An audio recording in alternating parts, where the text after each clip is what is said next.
Doctor Babasaheb Ambedkar जेव्हा समाज रचनेबद्दल मांडणी करतात तेव्हा ते गट आणि वर्गामध्ये त्याचा समाविष्ट करतात त्या व्याख्यानुसार.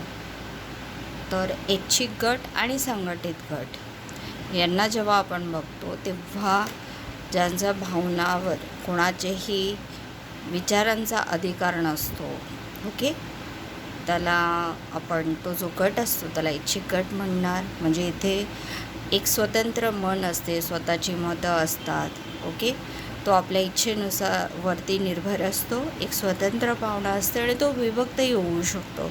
आणि संघटित गट जेव्हा येतो तेव्हा याच्या विरुद्ध अशी बाब असते. म्हणजे व्यक्तीच्या वैयक्तिक मनाला कोणते स्थान नाही किंवा मताचं जे मूल्य आहे स्वतंत्र विचारसरणीचं ते सुद्धा नसते. म्हणजे ऐच्छिकच्या एकदम विरुद्ध. म्हणजे संघटित, जी संघटना डिसाईड करेल, त्या संघटनेतील व्यक्ती जे डिसाईड करतील नीती नियम मूल्य ती सगळ्यांना बंधनकारक असं. म्हणजे स्वतंत्र असं विचारसरणी नसते, त्या ऐच्छिक गटांमध्ये ती असते. मग असंच जेव्हा समाज रचनेबद्दल बोलतात तसे रसेल ॲक्शन, समाजात आपली जी कृती असते, मानवाची कृती जी आहे, वर्तन, विशिष्ट वर्तन जे करायचं असतं व्यक्तीला, ते वर्तन त्याची ॲक्शन कशी ठरते. तर रसेल जे आहेत, रसेल जेव्हा समाजशास्त्राबाबत बोलत आहेत, सामाजिक रचनेबद्दल आणि स्वरूपाबद्दल बोलतात, तेव्हा रसेल जे आहे ते जैविक प्रेरणा म्हणजे इच्छा ही मानवी कृतीची रसेल उगमस्थान मानतो. म्हणजे जैविक प्रेरणेतून तयार झालेल्या इच्छेतून मानवाची कृती ही घडत असते आणि त्यानुसार तो समाजामध्ये वावरत असतो. ही कृती इंद्रियजन्य स्वरूपात असते. उदाहरणार्थ भूक लागली असता खाणे, तहान लागली असता पाणी पिणे. परंतु रसेलच्या या क्रिया त्या मानवाच्या इंद्रियांशी जुळलेल्या आहेत, म्हणून त्या क्रियेच्या संस्थेशी कोणता संबंध असू शकतो असा प्रश्न डॉक्टर बाबासाहेब आंबेडकर विचारतात. कारण रसेल भूक लागल्यावर खाणे व तहान लागल्यावर पाणी पिणे या सर्व समाज रचनेतील घटनांच्या कृती मांडतो आणि आपल्या समाज रचना मानवी क्रियांच्या बाबतीत तेवढ्यावरच सीमित राहतो असं पुढे बाबासाहेब त्यांचं मत मांडतात. जर भूक लागली तर खाणे, तहान लागल्यावर पाणी पिणे या जैविक प्रेरणा इच्छेतून कृती ॲक्शन निर्माण करत असल्या तरीसुद्धा भूक लागल्यावर काय खाणे व कोणाबरोबर खाणे व तहान लागल्यावर पाणी पिणे, परंतु कोणासमवेत व कसे प्यावे हा प्रश्न निरुत्तरितच राहतो. रसेल अशा बाबींसंदर्भात कोणतेही भाष्य करत नाही. डॉक्टर बाबासाहेब जसं म्हणतात की कोणाबरोबर जगावे, कोणाबरोबर जेवावे, कसे जेवावे, कोणाकडे पाणी प्यावे, कसे प्यावे, हे समाजाची जी संस्था असते तिचे विशिष्ट नीती नियम आहेत किंवा चालीरीती आहेत, त्यानुसार चालत असतं. डॉक्टर बाबासाहेब आंबेडकर हे जेव्हा भारतीय समाजरचनेचे काही दाखले देत आहेत जगातील विद्वानांना, तेव्हा ते असं म्हणत आहेत की बाबासाहेब म्हणत आहेत की भूक लागल्यावर अन्न खाणे, भूक लागल्यावर अन्न खाणे, परंतु कोणाबरोबर खाणे हे नियमांनी ठरवलेले किंवा परंपरेने बंदिस्त केलेले आहे. काही समाजात पुरुषांबरोबर स्त्री जेवत नाही किंवा जेवण वेगळे व्यवस्था असते करण्याची, ओके. जावयासमोर सासू जेवायला बसत नाही किंवा बाजूला जेवायला बसत नाही, बाजूला बसल्यास तर पदर खाली घेणं, ह्या सगळ्या बाबी असतात. आजही राजस्थानमध्ये किंवा UP सारख्या ठिकाणी ही बाब जाणवते. हा 1930-31 ह्यावेळेस एक्झोजेनियसवरती बाबासाहेब भाष्य करतायत उगम आणि स्थानबद्दल. त्याच्यानंतरचा आणि रसेल यांच्या जी व्याख्या आहे समाज रचनेची, त्या व्याख्येच्या संदर्भात स्वतः बाबासाहेब जे आहेत बाबी, जसं की इथे अनुभवातून व्यक्ती सगळ्या गोष्टींचं शिकतो आणि मग वर्तन करतो.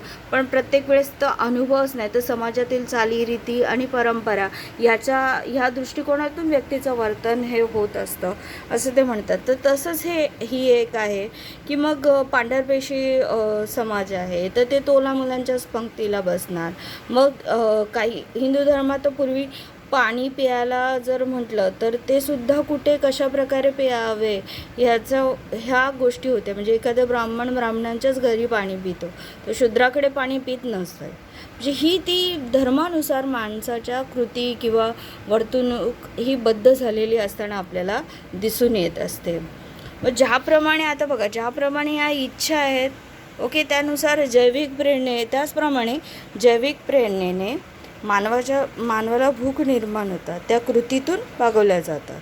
मग त्यातलीच एक मानवाची लैंगिक प्रेरणा होय ओके, ही सुद्धा जैविकच प्रेरणेतून निर्माण होत असते. ही लैंगिक प्रेरणा स्त्री पुरुष, बघा इथे फक्त स्त्री पुरुष एवढीच गोष्ट जाणवते, स्त्री किंवा पुरुष एवढेच गोष्टी. मग जेव्हा अत्यंत रानटी अवस्था होती किंवा फार पूर्वीचा जो काळ होता की ज्या समाजामध्ये कधी बघा, ही फॅक्ट त्यावेळेसची आहे की ज्या समाजामध्ये आजोबा नातीचा उपभोग येत होता किंवा भाऊ बहिणीजवळ शारीरिक संबंध ठेवत होते.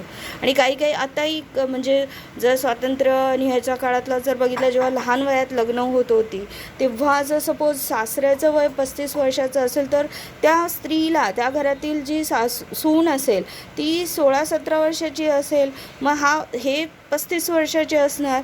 मग अशा वेळेस त्यांना वर्तन करताना पडत्या पद्धतीचा उपयोग करावा लागत होता. म्हणजे नातेसंबंधाची मूल्य तेव्हा जिवंत नव्हती. म्हणजे कसं दिसतंय बघा, ही रानटी अवस्थाच आहे. म्हणजे जनावरांची कशी पूर्वी अवस्था असायची की वन्य प्राण्यातील गायीजवळ त्याचं मोठं होणारं अपत्यसुद्धा ठेवलं जात असायचं. मग ही जनावरांची अवस्था आहे. ही सगळी जैविक प्रेरणा हवं. मग फक्त स्त्री व पुरुष एवढीच गोष्ट लक्षात ठेवायचं आहे. परंतु बाबासाहेब म्हणतात की पुढे या जैविक प्रेरणेला सामाजिक हेतू देऊन वर्तणूक व कृतीला नियमात बसवले गेले. उदाहरणार्थ, आज एखादी बहीण आपल्या भावाजवळ संबंध जो आहे तो प्रस्थापित करत नाही किंवा सासरा सून आजोबा नाते हे सगळं हे नव्हतं. म्हणजे आता नाही होत, पण एक असा काळ होता की अशा पद्धतीची धाटणं आपल्याला दिसते. कारण आता काय झालं, आता बदल झाला आहे. ती सामाजिक नियम आहे, त्यांना तसे वर्तन करावयास लावतात. काही बाबतीत जर आपण बघितलं, काही ह्याच्यामध्ये मानवास म्हणजे जरी मावस भाऊ असेल तरी त्याच्यासोबत त्यांचं लग्न वगैरे लावून देण्याचं किंवा संबंध प्रस्थापित करण्याचा प्रयत्न हा सामाजिक नीतिनियमांच्या मुभा देत होता. म्हणून बाबासाहेब रसेलच्या जैविक प्रेरणेला धर्मसंस्थांशी जोडतो. हे धार्मिक संस्था आहे ना, त्यांच्याशी जोडतो. मग बाबासाहेब धर्म कर्म व सामाजिक प्रतिष्ठा ही समाज रचनेचा प्रभाव क्षेत्र मांडतात. बाबासाहेब स्पष्ट करतात की ह्यातूनच सत्ता आणि क्रांतीचा उगम होतो. म्हणजे ह्याच्या पुढे आपण सत्ता प्रतिष्ठा हे सगळ्या बाबी आपण बघणार आहोत. पण ही एकंदरीत धाटेनी सामाजिक रचना आहे, त्याच्यावरती बाबासाहेब भाष्य करताना आपल्याला दिसतात. आणि याचे संदर्भ आहेत तुम्हाला दिसून येतील. उगम आणि स्त्रोतमध्ये सुद्धा, त्याच्यानंतर जागतिक बुद्ध हे पुस्तक आहे, त्याच्यामध्ये सुद्धा तुम्हाला हे दिसणार. तर अशा पद्धतीची धाटणी आपल्याला रचना त्या काळात आपल्याला अभ्यासाला मिळते.